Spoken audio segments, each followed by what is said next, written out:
This is coverage you can count on. WGAL News 8 at 5 starts now. A man accused of sexually assaulting a Gettysburg College student and later admitting to it over a Facebook message will spend years behind bars.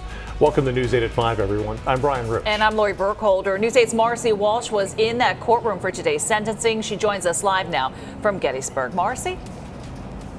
Lori, Brian, Ian Cleary was sentenced to 2 to 4 years behind bars for sexual assault.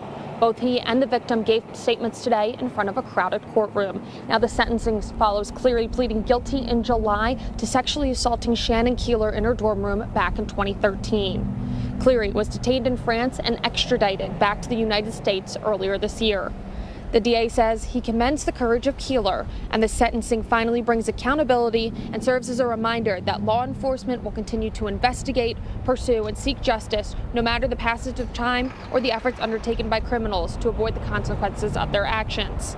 Keeler's family was in court today as the sentence was handed down. Do you think justice was served today? Yes.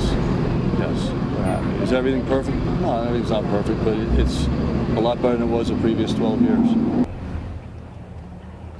Cleary gave a statement during sentencing, apologizing for his actions and saying sorry to his father.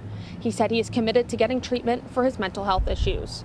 Now, the judge said this case did have unusual circumstances and that Cleary will get time credit for time already served. Live in Gettysburg, I'm Marcy Walsh, WGAL News 8.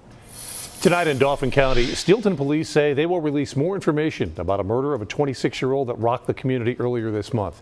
The police chief says he plans to provide the update surrounding the death of Kenyatta Henry during tonight's Borough Council meeting, and that's set to begin at 6:30. Police say Kadir Ramos shot and killed Kenyatta Henry back on October the 7th on South 4th Street on the front steps of the Phoenix Mini Market in Harrisburg. Henry's brother was also shot but survived. Ramos surrendered to police in the Allentown area last Monday after being on the run for nearly a week. Harrisburg police are looking for a man in connection with the shooting in October of last year. Police say 25-year-old Jason Maldonado Aldejar shot another man in the area of Hamilton Street and Myers Alley on October 9th of 2024. The victim was treated for non-life-threatening injuries. Maldonado Aldejar is charged with aggravated assault, possession of a firearm prohibited, and recklessly endangering others. Anyone with information on where he is should contact the Harrisburg police. Susquehanna Township School District in Dauphin County has been dealing with bus driver shortages since the start of the school year, causing some route changes for some students. News 8's Bailey Martin talked to a parent today who says he's concerned about how long it takes for his kids to get home and their safety. Bailey? Yeah, according to one Susquehanna Township dad, all of the buses in Susquehanna Township School District, high school, middle school, and Sarah Linmuth Elementary School stop up the hill on Route Street for all the students that live there, except for one school bus. The Thomas Stoltzman school bus, which his kids take every single day, comes down the hill here to Colonial Road. And he says that his kids are out of view, it's hazardous, and he's worried about their safety. From Route Street to Colonial Road is around 600 feet. The distance Major Cherry's 9-year-old twins have to walk to get on and off the school bus. My children are the only children in the school district that have to walk a football field and a half to get to the bus stop. All the other children that get off here are within 75 feet of the bus stop. Cherry says his kids, who are 4th graders at Thomas Stoltzman Elementary School, used to get picked up and dropped off right in front of his home on Route Street. Now they walk down a sidewalk that ends and cross the street at least twice. He says it's dangerous. Even here now with that last car, you can see cars rolling the stop sign. In response to this, Diana Cooper, Director of Transportation for Susquehanna Township School District, told Major via email it's not possible to change.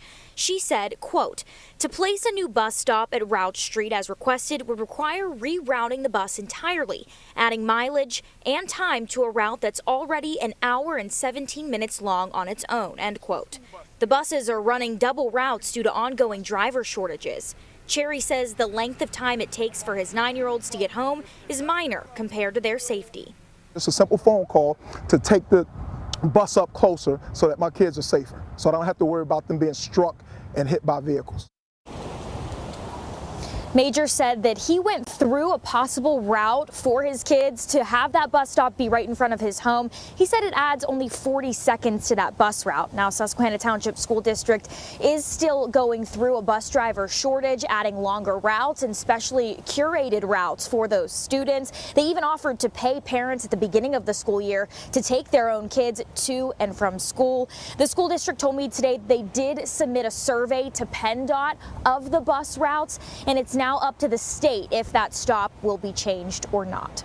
Live in Dauphin County, Bailey Martin, WGAL News 8. All right, Bailey, thank you. Crews in Jackson Township, York County, worked overnight to fight a major mulch fire.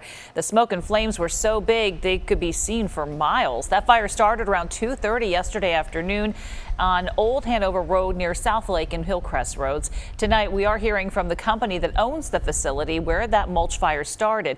And in a statement, the vice president of Oldcastle Lawn and Garden Northeast said this: "We're working closely with local authorities to determine the cause of the fire and continue to monitor the site in partnership with emergency personnel to ensure safety remains the top priority. We deeply appreciate the dedication and professionalism of the fire crews and first responders who acted quickly to protect our team members and the surrounding community." It did take crews about 20 hours to put that fire out, and the burning mulch made that more difficult. There are huge piles of mulch that are not easy to get into. They hold a lot of heat, and there's a lot of combustible material there that obviously you have to move around in order to put it out. The wind's been a real problem.